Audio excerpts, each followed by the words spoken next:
Hello and welcome to the newest episode of BizCast. Today we have a very special guest, Chapman, who's a senior lecturer at Metropolia School for over 13 years, and he teaches management. And let's go with the questions. Yeah, and he's been in the field even a longer time than he's been lecturing it. How long have you been in the field of management? Well, it goes all the way back to my university days. I was studying at Lancaster University Management School in the UK, and I was studying a course under Professor Peter Checkland, who was quite famous at the time because he was running a course called Systems in Management. So that was about management systems. Yeah. So you have maybe a couple of decades experience in the management. What have there been what have been the biggest notable changes during your time in the field of management?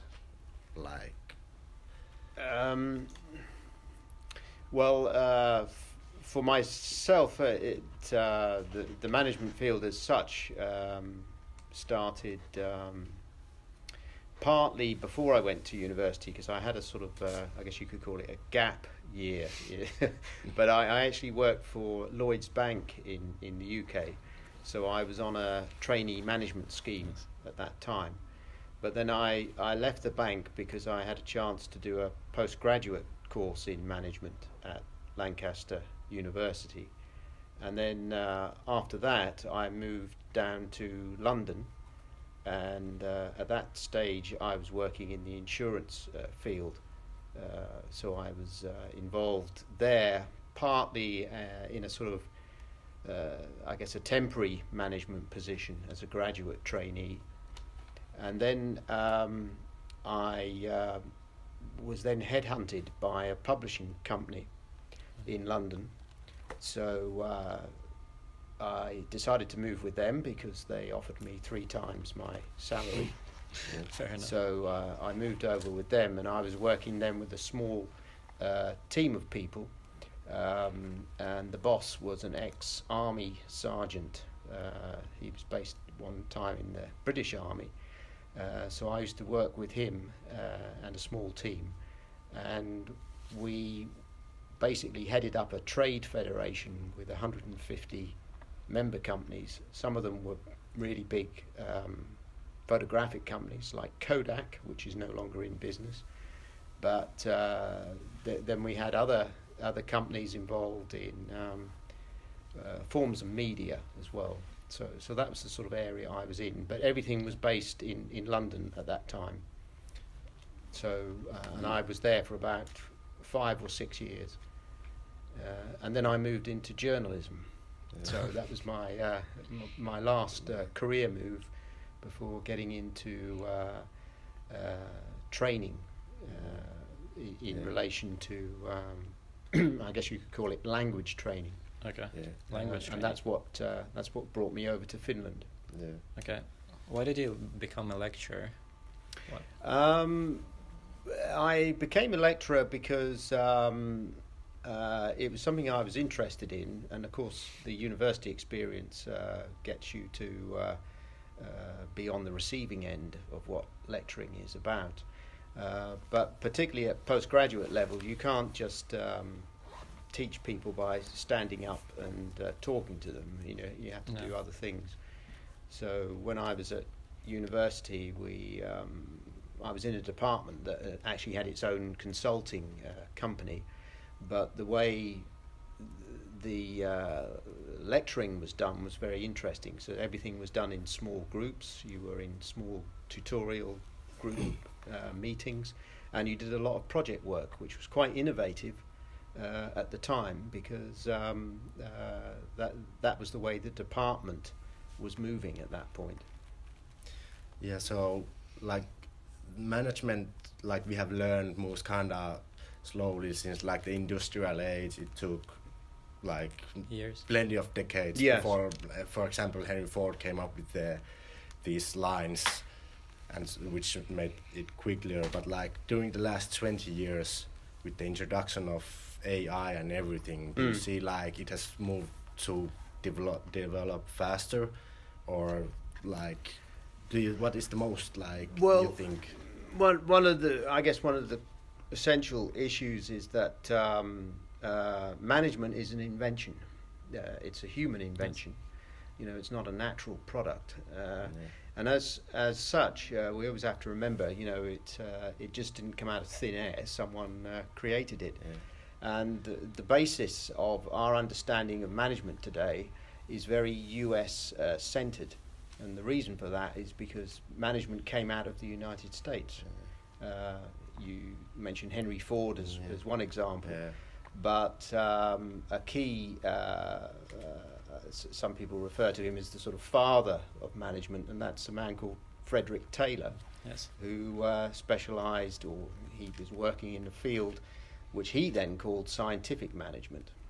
And he actually wrote a book in, I think it was 1911, he wrote a book called Scientific, or the Principles of Scientific Management. But what he introduced was management through the eyes of an engineer. And what that meant was standardization was essential. So that was used as a way of creating efficiency. Yes.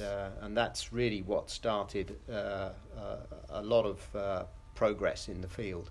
Of course, Henry Ford immediately could see that Taylor was thinking the same way as him, and actually at one point the two worked together. Yeah. So, but like since then it has developed like really quickly until this century. Well, since that time, you see, there have been developments. There's been evolution in terms of management, but what you now have, I would say, certainly in the past, well, really, like a lot of things, ever since the arrival of the internet, things have changed. So, we can go back to, let's say, the mid-1990s, and that then sort of started to launch a new phase of, in a sense, the way people work in organizations. But one of the difficulties that we have is that for many organizations, they are still run along rather old-fashioned hierarchical management principles, which can date all the way back to the very early days of management. There's actually a company that doesn't have any managers. It's a flat system. That's right, yes. Yeah, what's your opinion on that? Is it the future, or can it fall Well, my opinion is that what you have to consider is that for young people, i.e. people of, let's say, your age, certainly the younger generation these days, you're not used to so much having people tell you what to do. Yes. Basically, you don't like it, and you think it's extremely alien. If someone says, right, this is the way I want you to do it, you follow this step, then you do this, then you do this, and you do it because you're required to do it.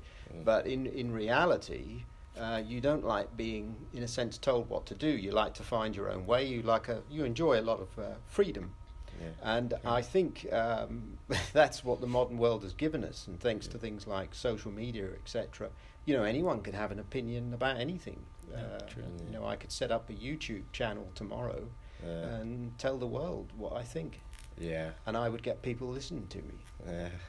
Even though they don't know if I'm lying to them or what. But that's the way it's working. We actually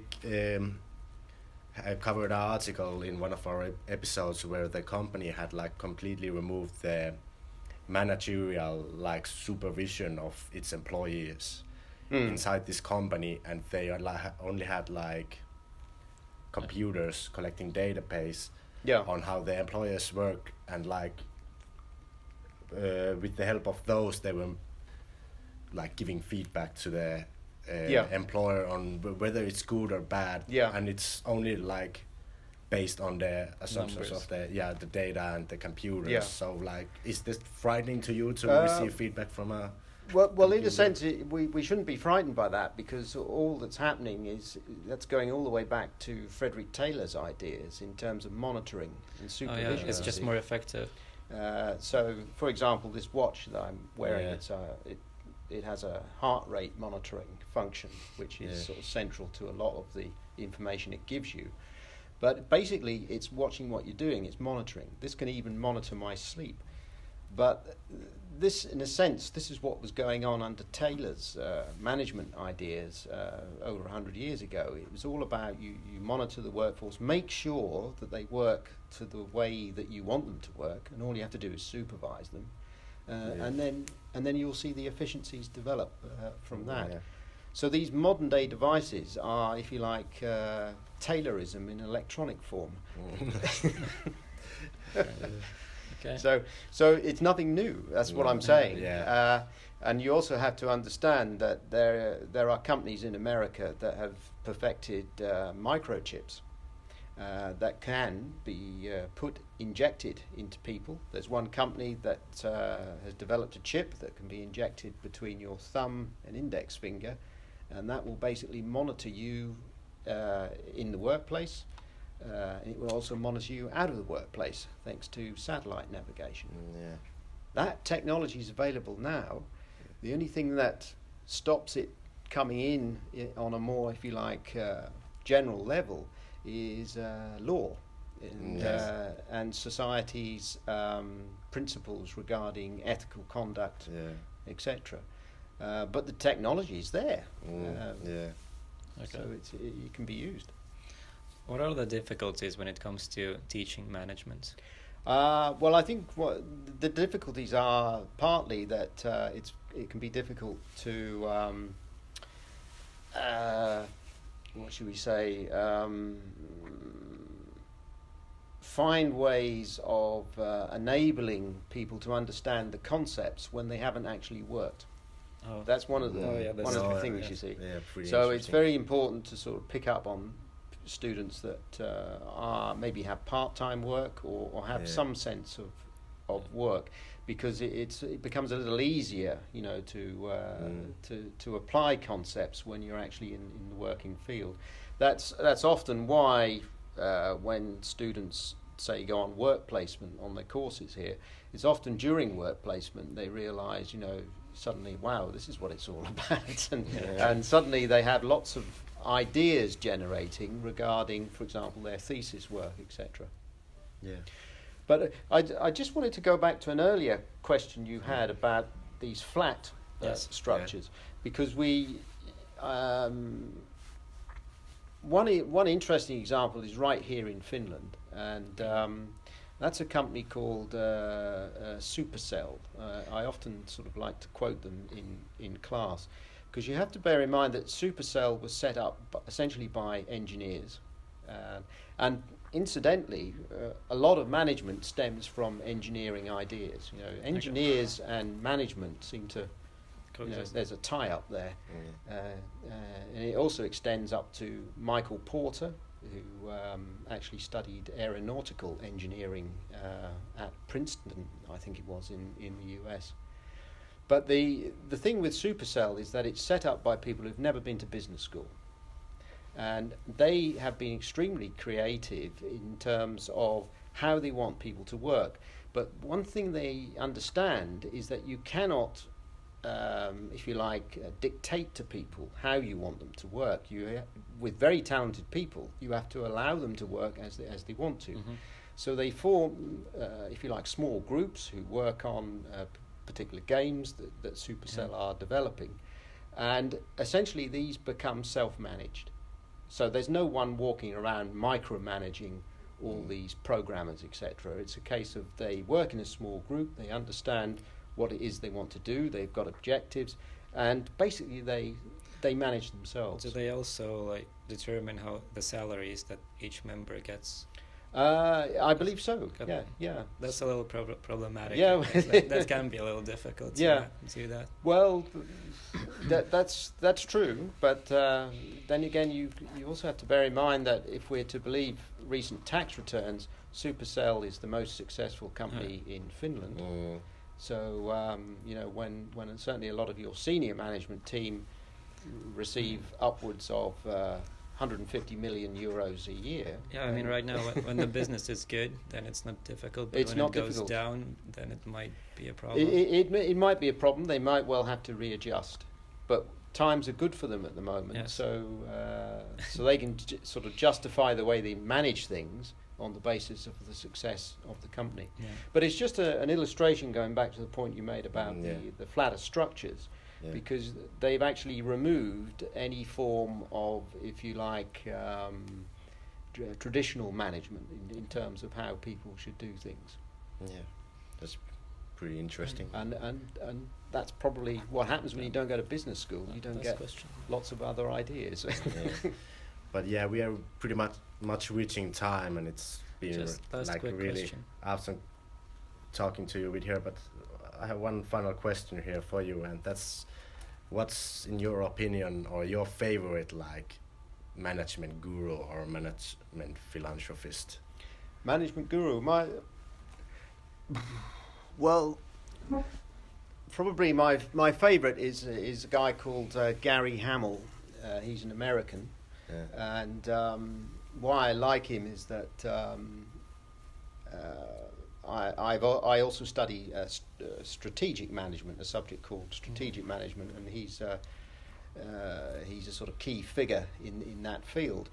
But a while back, he worked with an Indian professor known as, he had a nickname, CK. People used to call him CK, but CK Prahalad is the full term.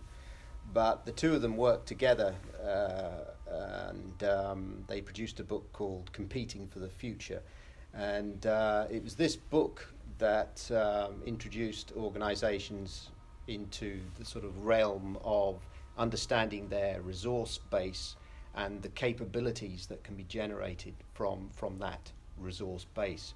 So it's very much a sort of internalized look at organizations.